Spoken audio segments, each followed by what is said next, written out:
Hoy vamos a tratar de ver aquellas situaciones que son potencialmente reversibles y por eso hablamos de agudas.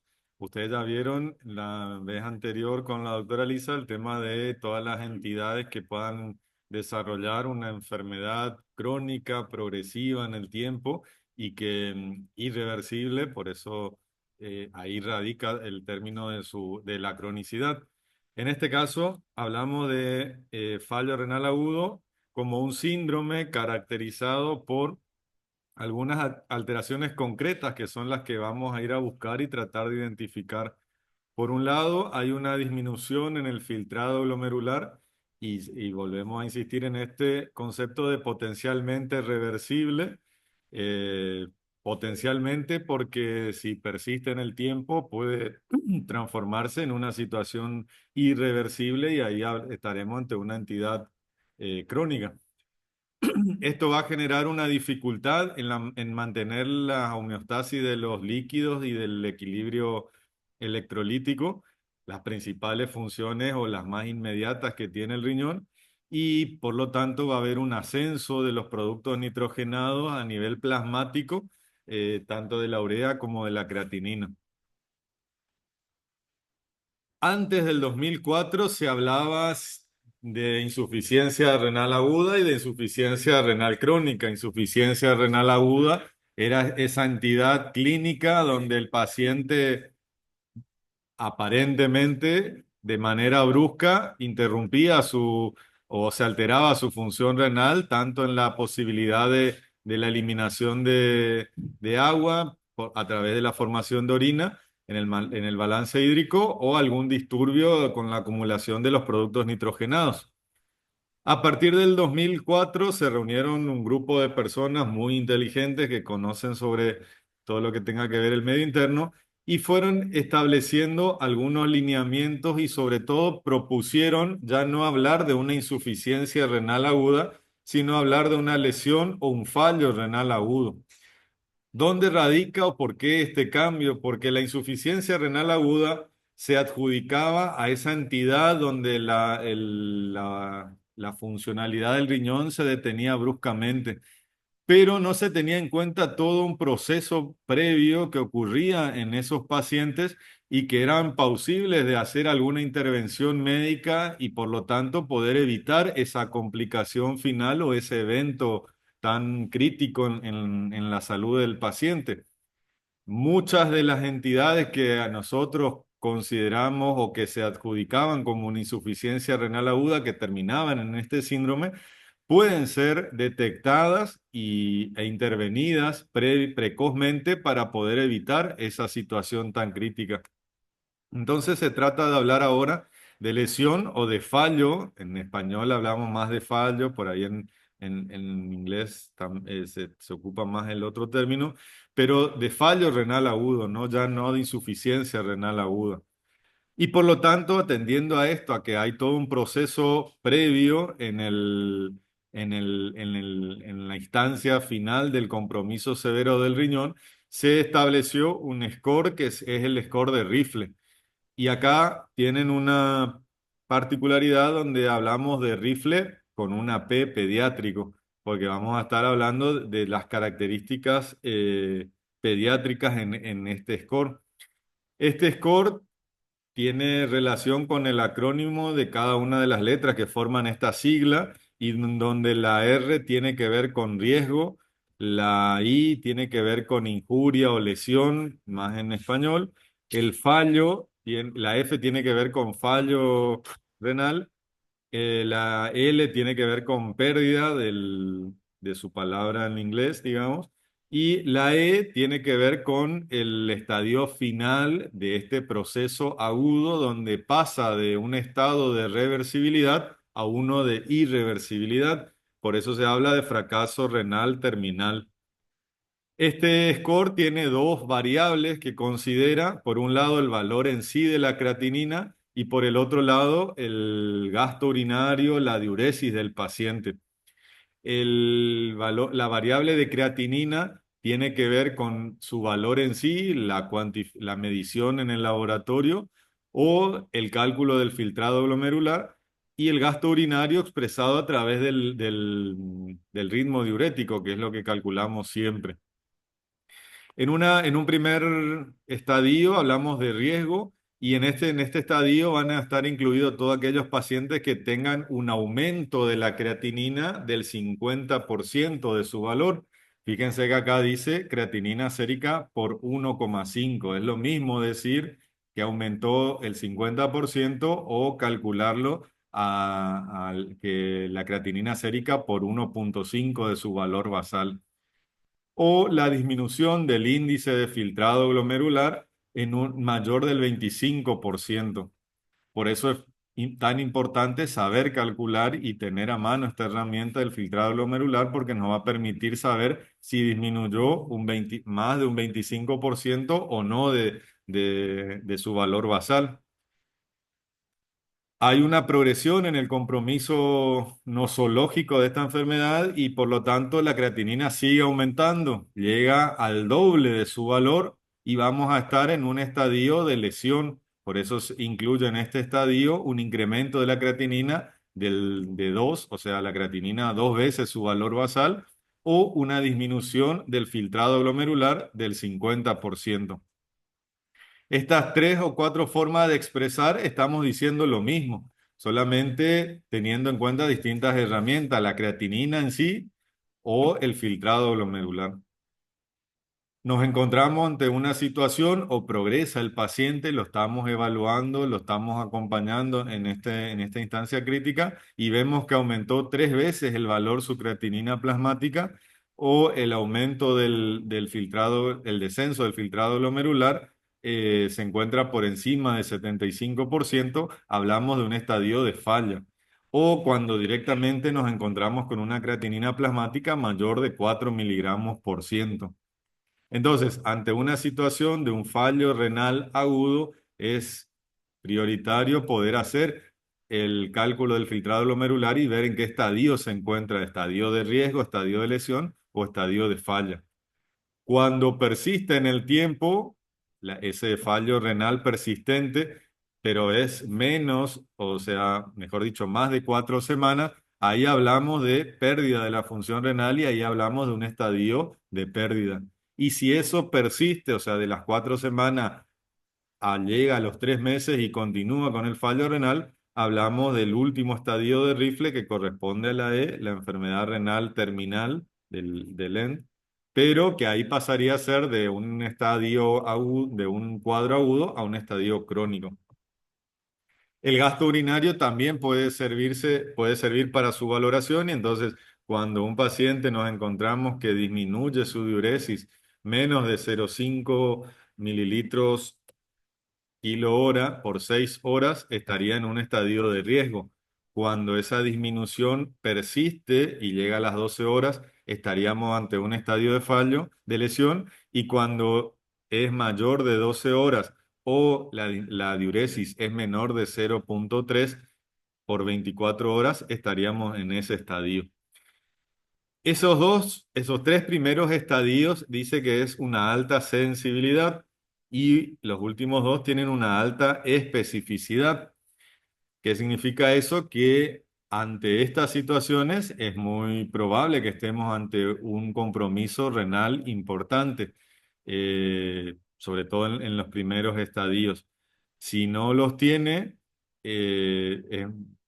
nos aleja, digamos, de una situación de normalidad. Sí o sí, al encontrarnos con estas variables alteradas, sí o sí tenemos que sospechar de un proceso patológico importante a nivel del riñón.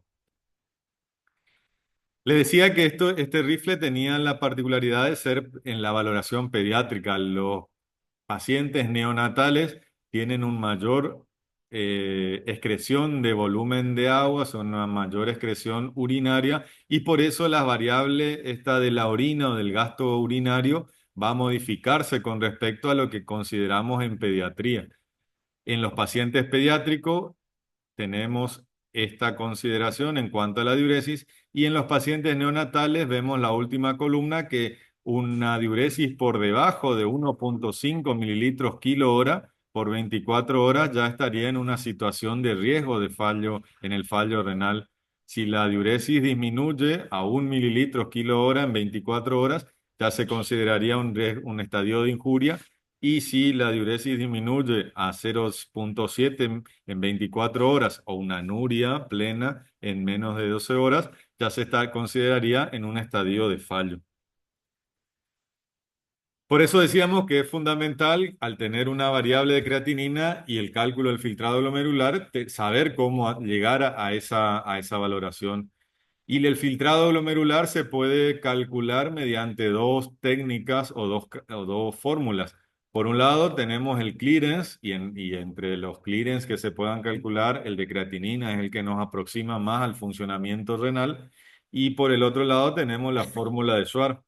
Por ahí la fórmula de Suárez es la más accesible en nuestro ámbito y en algunas situaciones de urgencia, porque solo nos permite, o sea, nos permite calcular tan solo con el valor de creatinina plasmática y una medición antropométrica que es la talla y una constante que ya la sabemos. Entonces, la talla en centímetros por una constante que varía según la edad sobre la creatinina plasmática nos va a informar el filtrado glomerular de ese paciente. Tenemos que acordarnos que esa constante es un valor que se relaciona con la edad. Los recién nacidos de bajo peso o pretérminos menores de un año van a utilizar una constante de 0,33.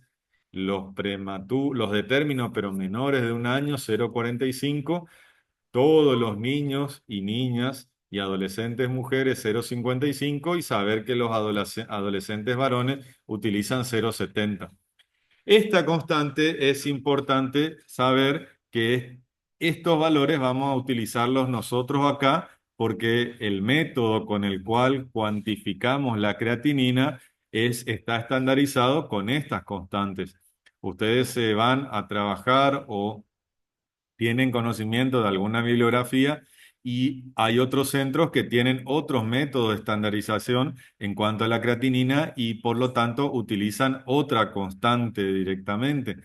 Sin ir más lejos, si alguno rotó por el Garrahan, sabrán que en el Garrahan utilizan otro tipo de medición de la creatinina y por lo tanto la constante que utilizan para este cálculo es otro 0,41, si mal no me equivoco, es para todos. ¿Es así? Muy bien, ahí la doctora me confirma esa información. Pero decíamos que la otra técnica, el otro cálculo tiene que ver con el clearance de creatinina. Para este cálculo, si bien como es más específico porque considera la excreción urinaria de creatinina durante 24 horas, justamente este es un impedimento para muchas situaciones pediátricas, los que no controlan esfínteres o los que no podemos recolectar la orina de 24 horas. Entonces, para la medición de todo clearance, si ustedes se acuerdan allá cuando estábamos en la facultad y estudiábamos los distintos clearance era U por V sobre P, es decir, la concentración urinaria de la sustancia que estamos por evaluar, en este caso creatinina, la concentración urinaria de creatinina por el volumen, la urinario minuto, por eso la V, por V sobre P, que es la concentración plasmática de la sustancia que estamos por evaluar, que es la creatinina. Entonces sería la concentración urinaria de creatinina en miligramos por ciento. Esto es importante también saberlo porque nuestro laboratorio, por ejemplo, lo expresa en miligramos día. Entonces, nosotros ese valor que nos informa el laboratorio debemos extrapolar, debemos transformarlo en miligramos por ciento. Por eso es importantísimo siempre conocer y manejar las unidades con las que están expresadas los laboratorios, porque eso nos va a permitir poder hacer cálculos y poder llegar a una conclusión válida. Volumen minuto, lo mismo. Nuestro laboratorio, por ejemplo, lo informa en mililitros día. Entonces tengo que pasar ese volumen de día a volumen minuto. ¿Cómo lo paso de volumen día a volumen minuto? Dividido la cantidad de minutos en el día, que son, porque veo que la mitad no me está convencido y la otra mitad duda. No debiéramos dudar, eso es algo que hoy y mañana va a ser lo mismo, si que no cambia. 1440, exacto. Entonces ahí debiéramos dividirlo en esa cantidad. Y la concentración plasmática de creatinina, insisto, en miligramos por ciento, porque ustedes podrán ir a otro centro, que sé yo, van al interior, al hospital de Goya, por ejemplo, o a otro hospital, y ellos informan en otras unidades. Una salvedad que tiene este cálculo del filtrado glomerular es que lo que nosotros, el resultado que obtenemos es el siguiente, mililitros minutos. ¿Por qué? Porque simplifico estos miligramos por ciento de la creatinina urinaria por los miligramos por ciento de la creatinina plasmática y el resultado, la unidad, me queda mililitros minutos. Ahí me va a faltar poder extrapolar ese valor a la superficie que está considerada con la que se calculó la normalidad, que es 1,73. Entonces yo voy a tener que calcular esto que tiene el paciente, corresponde a la superficie corporal del paciente, cuánto será para una superficie de 1,73. Hago regla de tres simple y ahí me va a dar los mililitros minutos para 1,73. ¿Sí? Este valor de filtrado glomerular, nosotros en la práctica cotidiana siempre hablamos de 80 a 120, o sea, un rango de normalidad promedio 100, pero en un paciente que haya adquirido la funcionalidad completa de todas sus nefronas. Los pacientes menores en general de un año, dos, ahí en alguna bibliografía habla de un año, otra bibliografía hablan de dos, en general en esa es la edad donde se alcanza la madurez, tienen diferentes valores. Entonces, para un paciente menor de un año, el filtrado glomerular, el clearance de creatinina, va a ser normal 40 más menos 9. O sea, por eso dice ahí 38 más menos 5. A los 3 meses va a ir aumentando ese valor y lo normal va a ser 58 más menos 14. A los 6 meses, 78 más menos 15. Y cerca del año de los dos, 78 también ahí más menos 27. Y bueno, en los 2 años, 127 más menos 32. Bien, bien. Ahora vamos a tratar de pensar cuáles pueden ser las posibles causas o el compromiso renal, que generen un compromiso renal. Esto es lo que yo siempre les invito cuando vienen con un valor alterado, me dicen tienen un compromiso renal. Bueno, pensemos por qué llegó a esta situación o qué es lo que esté generando esta situación. El compromiso en la función renal puede tener varias instancias. Puede ser previo al riñón, que tendrá que ver con todo lo que se relaciona a su perfusión, a su oxigenación, a la presencia o no de pérdidas o que esté causando deshidratación o disminución en el volumen arterial efectivo. Puede tener que ver con una anoxa que esté actuando directamente sobre el riñón, algún cuadro infeccioso, algún tóxico, alguna medicación inclusive que sea puesta con un fin noble. O puede tener que ver incluso con alguna obstrucción, alguna situación que esté impidiendo el flujo o la dinámica urinaria, ya sea a nivel de los uréteres, de la vejiga o de la uretra, inclusive. Todas esas instancias pueden estar alteradas o cualquiera de ellas puede estar alterada en algún cuadro de compromiso renal. Por eso vamos a clasificarlo a los cuadros como una uremia, entendiendo a la uremia como fallo, a un fallo prerrenal, renal o posrenal. La uremia prerrenal tiene que ver con la disminución del filtrado glomerular por una alteración en la perfusión del riñón. Y ahí tengo que pensar cuáles son aquellas situaciones que generan disminución en la perfusión. La función tubular y glomerular inicialmente están conservadas. Si esto persiste en el tiempo es donde va a empezar a haber alteración del glomérulo y del túbulo, porque acordémonos que amén de los nutrientes que vienen de la glucosa y de todo lo que utiliza las células, de que trae la sangre o que viene a perfundir el tejido renal, trae la oxigenación. Si no aporta o no llega a una adecuada oxigenación, toda la estructura de la nefrona, glomérulo y túbulo que está formada por células necesita ese elemento para su normal funcionamiento. Por lo tanto, si hay una disminución en el volumen circulante efectivo, se activan los varoreceptores centrales, eso ustedes ya lo saben porque ya lo estuvimos charlando y ya lo conocieron la vez anterior, y por lo tanto se van a activar mecanismos para compensar esa situación, ya sea a través de la norepinefrina que va a estimular la vasoconstricción de los vasos, la liberación de la angiotensina 2 a través del sistema renina, angiotensina, aldosterona, o la estimulación de la hormona antidiurética para evitar de que uno elimine en volumen, porque evidentemente al riñón le está llegando poco volumen arterial efectivo. Todas estas situaciones van a generar o se desarrollan en un contexto de disminución del filtrado glomerular. Esa disminución del filtrado glomerular está asociada a la vasoconstricción y a la vasoconstricción de las células mesangiales. Las células mesangiales son las células estructurales del glomérulo y por lo tanto va a buscar de que haya un aumento en el volumen intravascular efectivo y aumento de la tensión arterial. Todo esto a expensa de una restricción en el funcionamiento o en el filtrado glomerular.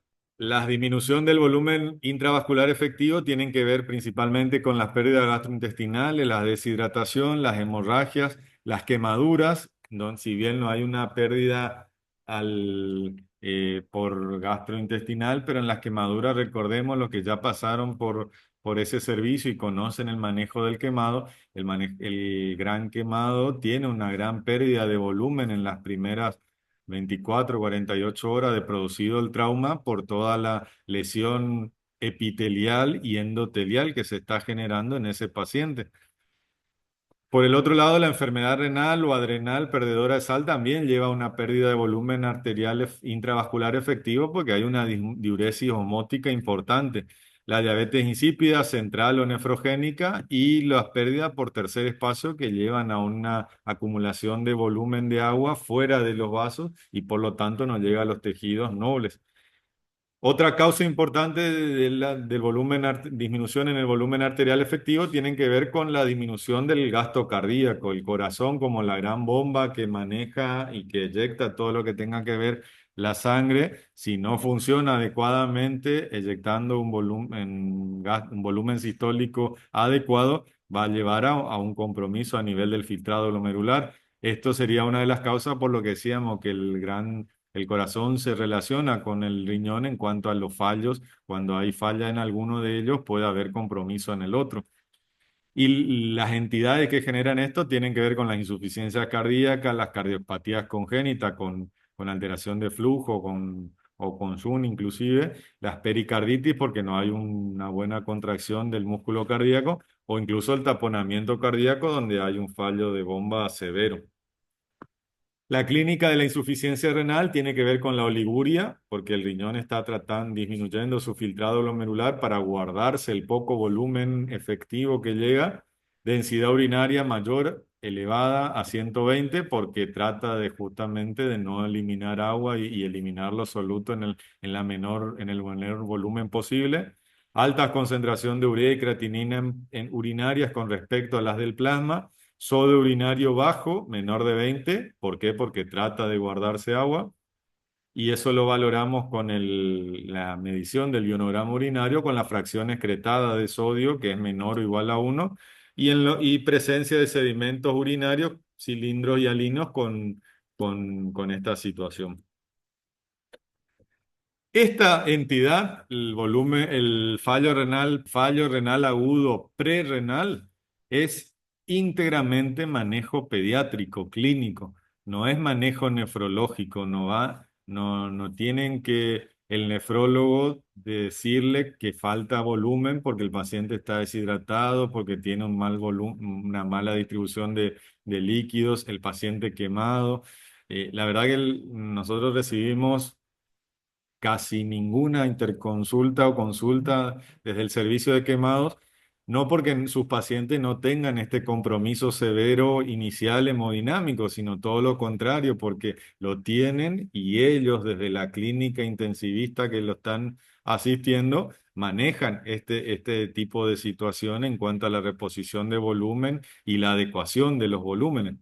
Los casos de hemorragia o pérdidas por tercer espacio nuevamente debieran ser manejados desde la clínica sin la necesidad de la intervención de nosotros. Todos esos pacientes que cursan posquirúrgico por cuadro de abdomen o que tienen mal manejo, la hidratación o el manejo hídrico debiera ser hecho desde el cuadro pediátrico. Nosotros debiéramos intervenir en todas aquellas situaciones donde ese manejo inicial no respondió adecuadamente, persistió la causa y ese paciente ya dejó de tener un prerrenal y por ahí ya puede incluso tener un fallo renal intrínseco por mala perfusión, que son las necrosis tubulares agudas, por ejemplo.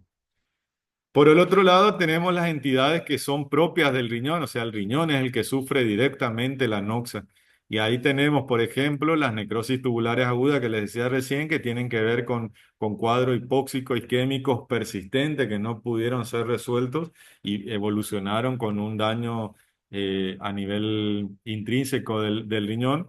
Las drogas, los antibióticos, los otros que generan de drogas a nefrotoxicidad tienen que ver con los antineoplásicos, inmunosupresores y los AINES. Los AINES es fundamental también tener presente porque muchas veces tenemos pacientes con compromiso renal que cursan o que vienen ya evolucionando de un cuadro clínico de dolor crónico o prolongado, por lo menos, con consumo elevado de AINES o de fiebre inclusive, y pueden llegar a tener también este compromiso o movilización de los productos nitrogenados. Las toxinas mismas también, muchos eh, eh, gérmenes que pueden generar directamente alguna toxina directa a nivel renal. La nefritis túbulo-intersticial aguda, mediada por inmunidad, por infección o idiopática. Las glomerulonefritis, las lesiones vasculares, ya sea como el síndrome urémico hemolítico, la necrosis cortical o la trombosis de la arteria o de la vena a nivel renal. Esto se ve sobre todo a nivel neonatal cuando los pacientes requieren alguna canalización, algún acceso vascular directo y presentan canalización de la vena o de la arteria umbilical prolongada que puede llevar asociarse a estas entidades. O causas infecciosas mismas como la sepsis y la pielonefritis que también producen compromiso renal. El fallo renal de causa renal intrínseca puede tener dos estadios, una fase de mantenimiento del fallo renal y una fase de recuperación. En general, el fallo renal de causa renal en la fase de mantenimiento tiene que ver con esto que decíamos, la isquemia, la lesión endotelial, la congestión medular o el daño de las células, lleva a una isquemia prolongada, obstrucción tubular inclusive, o escape retrógrado, o sea, re- eh, pasaje del volumen ultrafiltrado hacia la luz, hacia a la porción basal de la célula, y todo eso lleva a una reducción mantenida en el filtrado glomerular que puede, si se revierte la situación o se ataca, llevar a la recuperación del filtrado glomerular. Esto es lo que determina la potencial reversibilidad del cuadro agudo. ¿Cómo se presenta cuando está la lesión a nivel renal intrínseco? Muy similar a la anterior, la oliguria, la densidad urinaria menor. En este caso, perdón, vamos a tener una densidad disminuida. Y ustedes dirán, ¿cómo vamos a tener disminuida si está en un fallo renal y necesitamos retener o recuperar el agua? Lo que pasa es que al haber una lesión intrínseca en el riñón, en la nefrona, pierde la capacidad de la concentración urinaria de los solutos, entonces por lo tanto la orina ya pasa a ser diluida. O sea, no tiene esa capacidad, entonces el ionograma urinario, el sodio va a mostrar un sodio por encima de 20, de 40, va a haber aumento de la creatinina plasmática y de la urea por la falla renal y la osmolaridad urinaria va a tender a ser baja porque no tiene posibilidad de concentrar esa orina. Y la orina y el sedimento urinario puede evidenciar cilindros granulosos por todo esto que decíamos, la lesión a nivel de la célula que lleva a la destrucción de los túbulos renales. Y la uremia postrenal u obstructiva es la que se ocurre cuando hay una obstrucción en la vía urinaria luego de la producción misma de orina, o sea, a nivel de la uretra, de la vejiga o del uréter, ya sea por formación de cálculos, litiasis urinarias, estenosis uretrales adquiridas o compresión extrínseca de la vía urinaria, ya sea por algún tumor vecino o por alguna presencia a nivel de órganos, inclusive, que aumenten su tamaño. Las manifestaciones en este caso van a ser... cayó un teléfono. Van a ser la sobrehidratación por la falta por el fallo en el filtrado glomerular, en aquellos casos ya severos que no filtra, y eso va a generar trastornos asociados a la hipervolemia como hipertensión arterial, insuficiencia cardíaca, o en casos más severos el edema agudo de pulmón. Palidez por la alteración misma de la bulimia o de la anemia, que en general no suele ser tan inmediata. Anorexia, náusea y vómito por el estado urémico, por el aumento de los productos nitrogenados, oliguria o anuria, y la afectación del sistema nervioso central por aumento de estos productos nitrogenados. Muy similar a lo que nos ocurre en el compromiso crónico, digamos.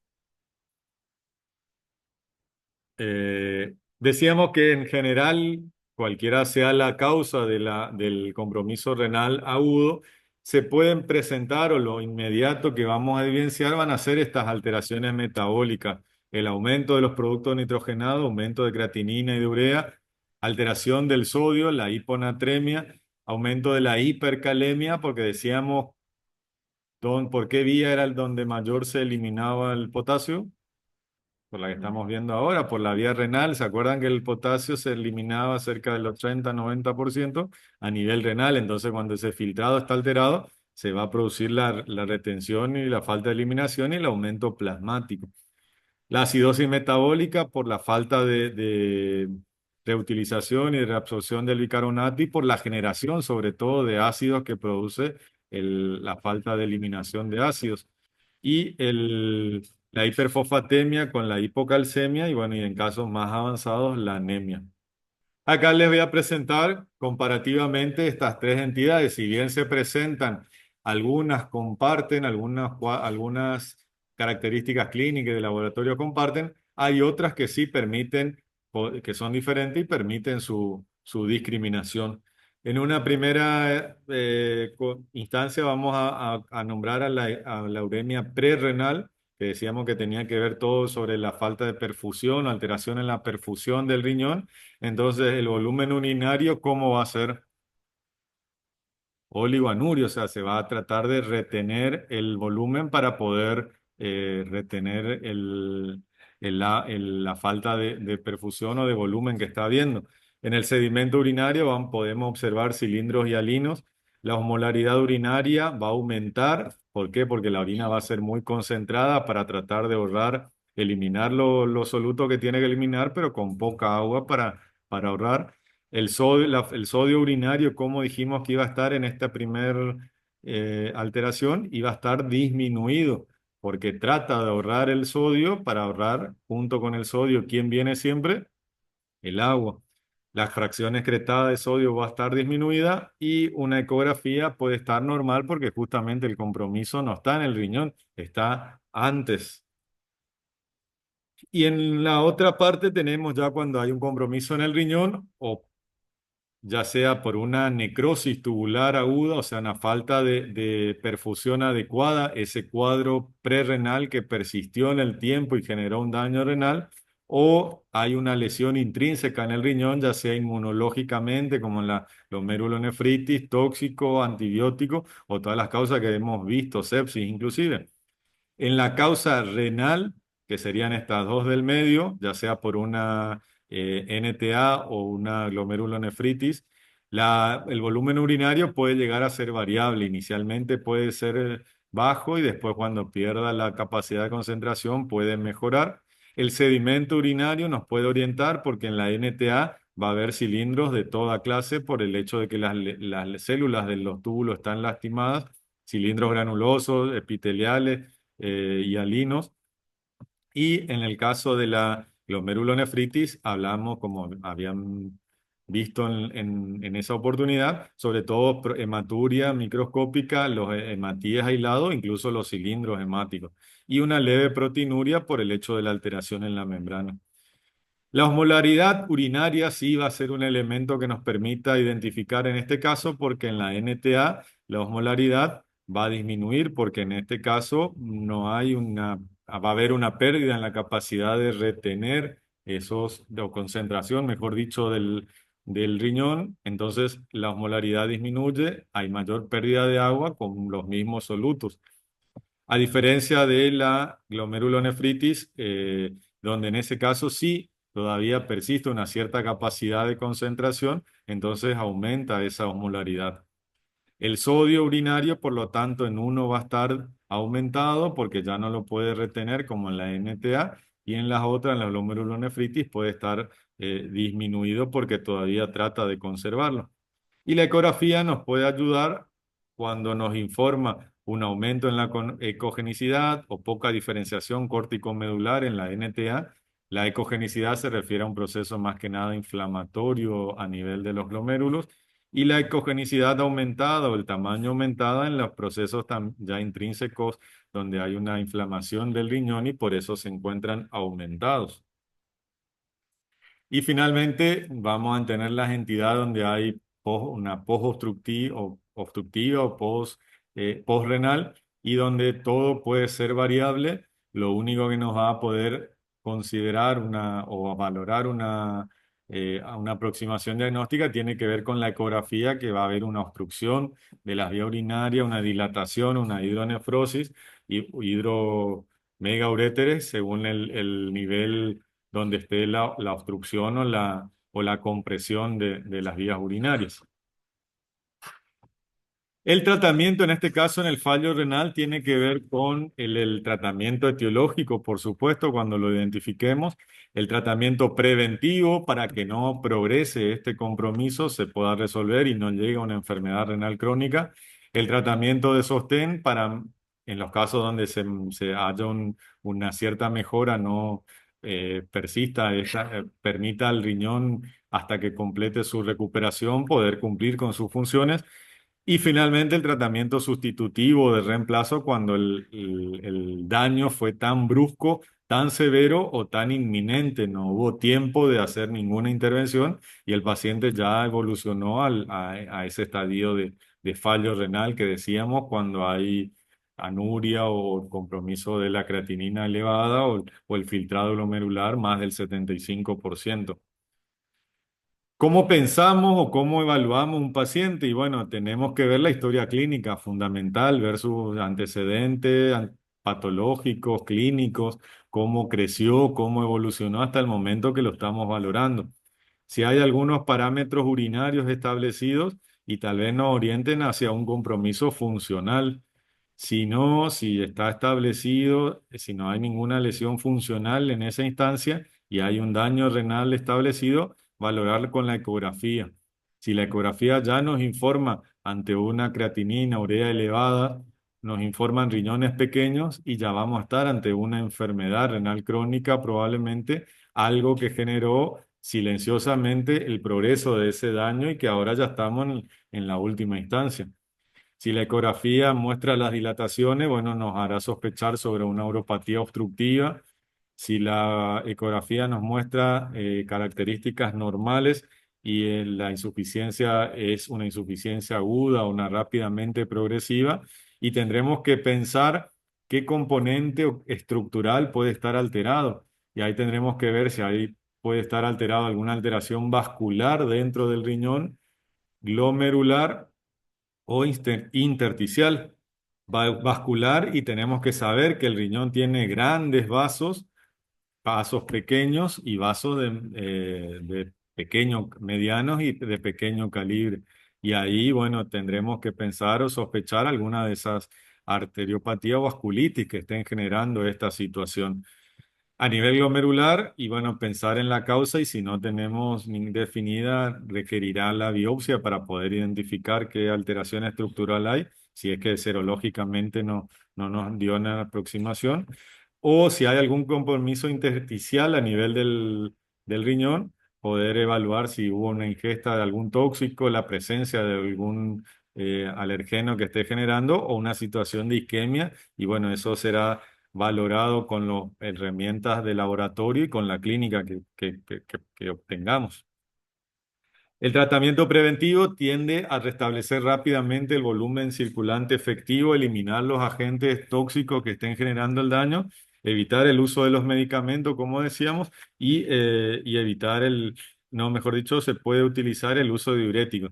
Antes, el uso del diurético era como una mala palabra, la furosemida en los trastornos, en los fallos renales, porque entendíamos que la furosemida podía profundizar el compromiso renal.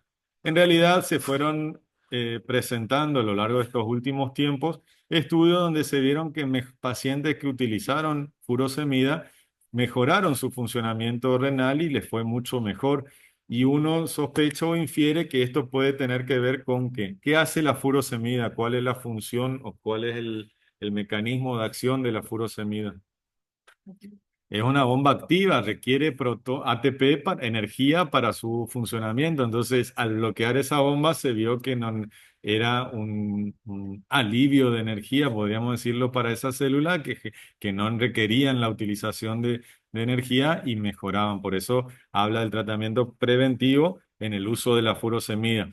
Amén de que la furosemida pueda, en algunos casos más severos, ayudar también en evitar las sobrecargas hídricas en aquellos pacientes que tengan algún compromiso más hemodinámico y retención hídrica, digamos.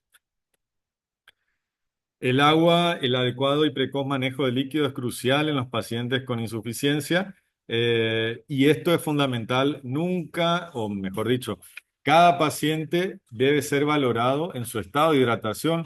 Nunca asocien un fallo renal, la palabra o el diagnóstico agudo o crónico con que hay que restringirlo. No, muchas veces o muchos pacientes que están en fallo necesitan mayor aporte hídrico porque orinan o porque están deshidratados. Recordemos la primera etapa del fallo renal, decíamos los prerrenales e incluso los renales pueden tener una avidez en el agua porque están con un compromiso en la perfusión renal. Entonces hay que ofrecerle agua. Siempre y cuando el estado clínico del paciente, si está un paciente hipervolémico y tal vez ahí sí tengamos que hacer una restricción, pero siempre con la valoración clínica ante todo. En los pacientes que tengan algún compromiso ya renal intrínseco y que ya no tengan alteraciones inminente o evidente, mejor dicho, del filtrado glomerular y tengan signos de hipervolemia, los signos de hipervolemia serán eso, el edema, la hipertensión arterial, la oligoanuria o incluso signos de insuficiencia cardíaca, requiere la remoción inmediata de ese volumen que está haciendo, que está en exceso. Y la primera herramienta será la furosemida. ¿Qué dosis dice ahí de furosemida? 2 a 5. En realidad, la dosis de la furosemida ronda entre las 2 a 8 miligramos kilo día. En realidad, a lo largo del día podemos llegar a ese 8. ¿Qué significa? Ante una situación de urgencia, esto agudo, y yo puedo implementar ya 2, 3 o 4, sabiendo que si ocupo 4 y tal vez a las 12 horas tendré la disponibilidad de poder pasárselo otra dosis nuevamente. Si ya aplico 5 ahora inmediatamente, y bueno, la dosis posterior tendrá que ser menor, digamos.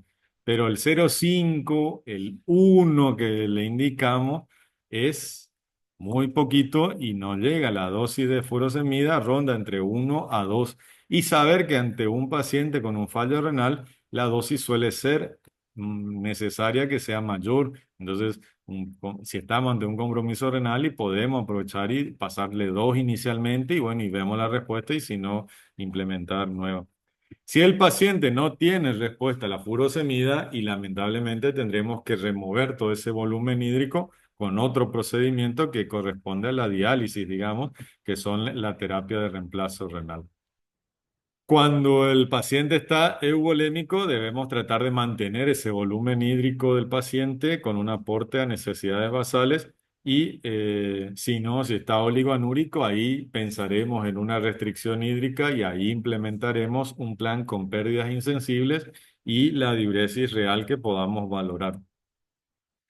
El tratamiento de sostén tiende a mantener el volumen intravascular y osmolaridad, toda la normalidad que pudimos haber logrado con todas estas intervenciones, tanto metabólicas como hídricas. Las complicaciones que puedan aparecer en el compromiso renal son principalmente esas, como decíamos, la acidosis metabólica, la hipercalemia, la hiponatremia y el metabolismo fosfocálcico. No les detallo porque eso ya fuimos viendo en cada una de esas instancias y ustedes ya lo van a poder acceder para poder manejarlo ante este compromiso. Y a este sí, el tratamiento sustitutivo renal, cuando ya no todas las medidas, el tratamiento médico no funciona, es donde necesitamos reemplazar esa función renal con otra medida. La diálisis no cura el fallo renal, ni agudo, ni mucho menos el crónico, porque ya es irreversible, pero el fallo renal agudo no cura la diálisis. Lo que hace es sostener al paciente, sostener y responder a las funciones que el riñón no está pudiendo llevarla adelante. Hay dos formas de diálisis, la diálisis peritoneal y la hemodiálisis. La diálisis hemodiálisis, que es el dibujito que ustedes ven acá, consiste en la remoción de la sangre a través de un catéter o de la punción en una vena que está preparada para tal fin, que es una fístula arteriovenosa en el paciente. Eso a través de una tubuladura sale del paciente y llega a lo que es, está mal este dibujito, esquemático, pero no importa, llega a un filtro en realidad a una bomba y eso pasa en un filtro, la sangre pasa, purifica o se drena todos los solutos donde estando en contacto con una solución de diálisis y luego se devuelve al paciente la sangre dializada, digamos, sin estos solutos que son tóxicos para el organismo, para para el paciente, digamos. La diálisis peritoneal el fundamento químico, bioquímico, es el muy similar, lo único que la membrana que se utiliza es una membrana propia del paciente, que es la membrana peritoneal. En ese caso se infunde una solución de diálisis en la cavidad abdominal, que es virtual, que ahí se convierte en cavidad real. Ese líquido de diálisis, que no es otra cosa que dextrosa con algunos electrolitos, permite la remoción a través de los capilares del peritoneo y de los orificios que presentan el peritoneo, el pasaje de estos solutos, de estos productos nitrogenados y de estos tóxicos a la cavidad peritoneal. Entonces, ese líquido luego se remueve del paciente, se drena y permite el ingreso de nuevo líquido, digamos, para cumplir ese circuito. ¿Sí?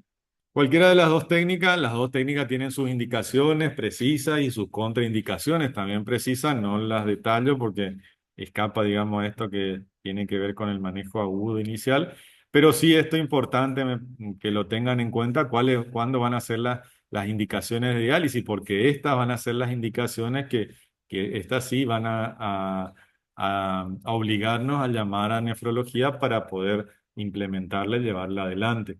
Tiene que ver, por un lado, con la hipervolemia, insuficiencia cardíaca, el edema agudo del pulmón, una hipopotasemia grave que no se resuelve con el tratamiento médico, la acidosis metabólica grave también e intratable, que significa que ya aplicamos todas las correcciones posibles y que incluso ya está hipernatrémico y no orina el paciente, entonces todo lo que dice ahí sería esa una indicación. Cuando hay una nefropatía hiperuricémica, el ácido úrico por las nubes, lo mismo que el fósforo también. Cuando hay una hipocalcemia sintomática con un fósforo alto, anuria, síndrome urémico refiriéndose a la acumulación de productos nitrogenados, cuando hay alguna intoxicación medicamentosa o cuando hay algún compromiso grave en el sistema, como el sistema nervioso central, convulsiones en el síndrome urémico hemolítico.